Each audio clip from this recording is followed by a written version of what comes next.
waxaa wadankani Kenya ka bilowday ololaha doorashooyinka ee lagu wado inay ka dhacaan gudaha dalkani Kenya sanada 2017 xilligaas oo loo dareeri doono doorashada guud ee dalkani ka dhici doonta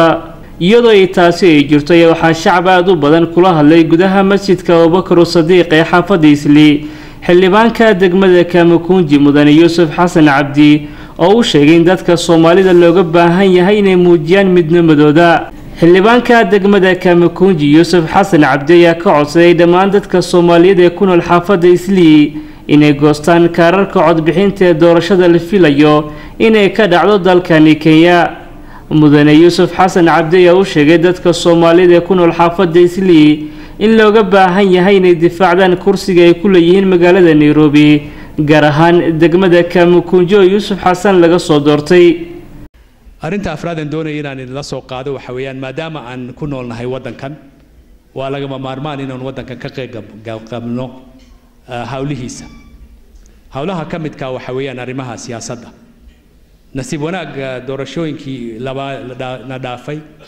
Nairobi waxaad ka doorateen nin muslina xildhibaan inuu ka noqdo Kamukunji inuu nin muslina ka noqdo xildhibaan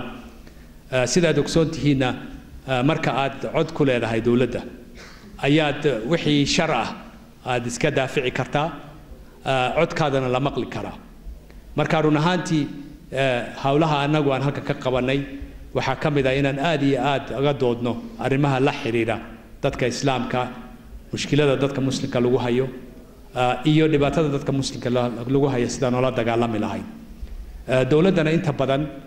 waxyaalo badan oo sameyn lahayd waxa ka horjooga dadka muslimka ee ku dhex jira ee had iyo jeer ka hadla dhibaatooyinkaasi inay noo bataan dadkaas anaga noo fiican waxaan halkan kaleeto xaafadan Isli North aan ka dooranaa MCA inkastoo aan tiro badan nahay ee baysna aan ka dooran karno nin muslina California aan nin muslina ka dooran karno dheeraada haddana laakiinse dadka codka ku leh Kamukunji ee muslimka way yar yihiin marka diiwaangelin baa socota waxaan idinka codsan lahaa masaajidka hortiisa ayay mashiinta diiwaangelinta taala